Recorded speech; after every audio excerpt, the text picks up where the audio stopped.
The night my ex's best friend moved into my apartment, she stood in the doorway holding 2 suitcases and said the one sentence I had spent months trying not to hear: "She's not coming back. And I'm tired of waiting for you to understand that." I froze. Not because I didn't know my ex was gone, but because hearing those words from the person who had known her longer than anyone else made the truth impossible to escape. The woman standing in front of me wasn't just my ex's best friend. She was the last person on earth I expected to become my roommate, and somehow, she would become the person who taught me how to let go. Before we continue, if you enjoy emotional stories about second chances, unexpected friendships, healing, and the people who enter our lives when we need them most, please take a moment to like this video, share it with someone who might need to hear this story, and subscribe to Ripple of Kindness for more stories about second chances. My name is Daniel, and 6 months earlier, I had been planning a future with Emma. We had spent 4 years together, and I honestly believed I knew what forever looked like. We had talked about marriage, a small house with a garden, weekend trips, and even the ridiculous names we would give our future dog. Then, one rainy Tuesday evening, Emma packed a suitcase and left. There was no dramatic fight, no betrayal, no broken plates.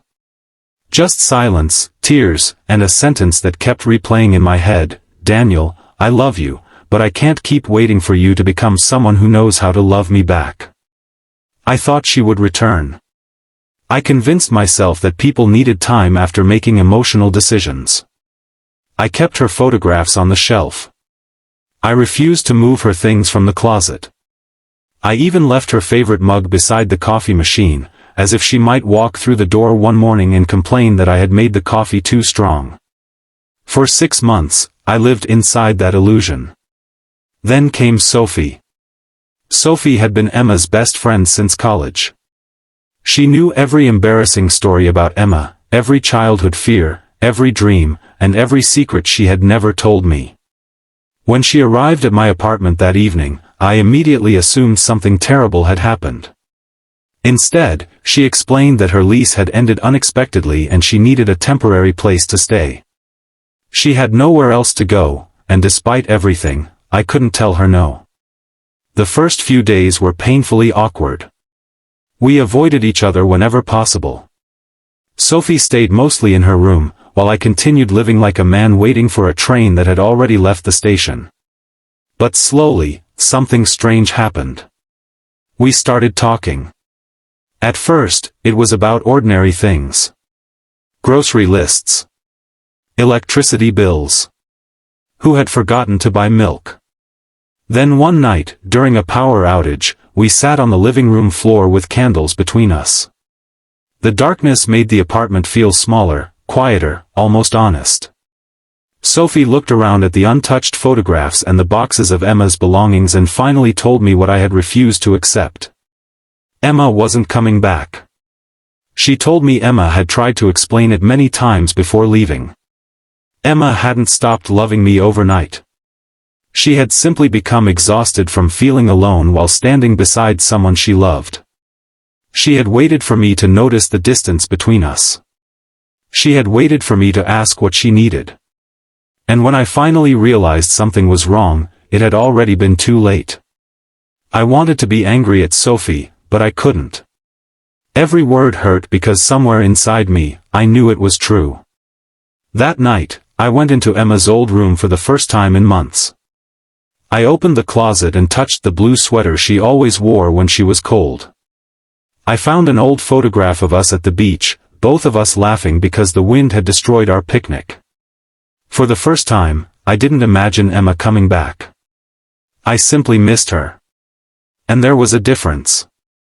Over the next few weeks, Sophie became an unexpected mirror. She never compared herself to Emma, and she never tried to replace her. Instead, she forced me to look at the parts of myself I had ignored. She encouraged me to start cooking again, to call my parents, to leave the apartment, and to stop treating sadness like a permanent address. One Saturday morning, I found Sophie sitting on the balcony drinking coffee and staring at the city. She told me she had always admired the way I loved Emma but had also been frustrated by how easily I assumed love would survive without effort. Her words stayed with me. I began changing, not to win Emma back, but because I finally understood that becoming better shouldn't depend on whether someone returns. I cleaned the apartment. I packed Emma's belongings carefully instead of throwing them away in anger. I donated some of the things she had left behind and placed the photographs in a small box. It was painful, but strangely peaceful. Then, one afternoon, Sophie came home holding an envelope. She had found it in a drawer while looking for an old charger. It was addressed to me. My hands shook as I opened it. Emma had written the letter shortly before leaving. She said she hoped that someday I would understand that her leaving wasn't punishment. She wasn't trying to destroy me. She wanted me to discover who I was without constantly waiting for her to return. At the end, she wrote that she hoped I would someday love again, not because she had been forgotten, but because our story had taught me something worth carrying forward. I cried harder than I had cried the night she left. Sophie didn't say anything. She simply sat beside me. That moment changed everything. I realized Sophie hadn't entered my life to become Emma's replacement. She had entered it to help me survive the space Emma had left behind. Months passed. The apartment became brighter. The photographs were still there, but they no longer controlled me. I started running in the mornings.